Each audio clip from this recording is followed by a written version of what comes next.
ay rated SPG. Striktong patnubay at gabay ng magulang ang kailangan. Maaaring may masiselang tema, lengguwahe, karahasan, sexual, horror o droga na hindi angkop sa mga bata.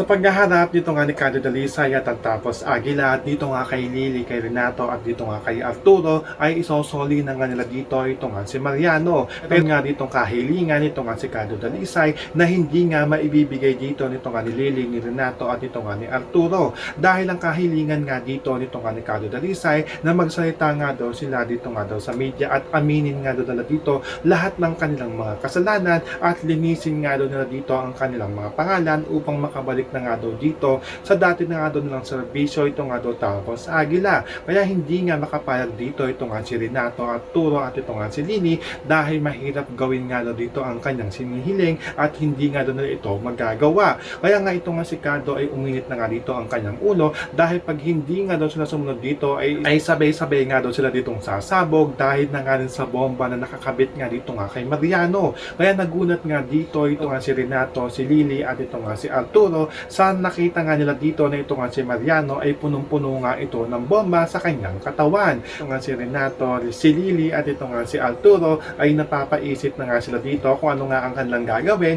o hindi nga sila madamay sa pagsabog nito nga si Mariano. Iyan ang ating mga pakakatutukan at pakakaabangan dito nga lang sa FPJ San Provinciano.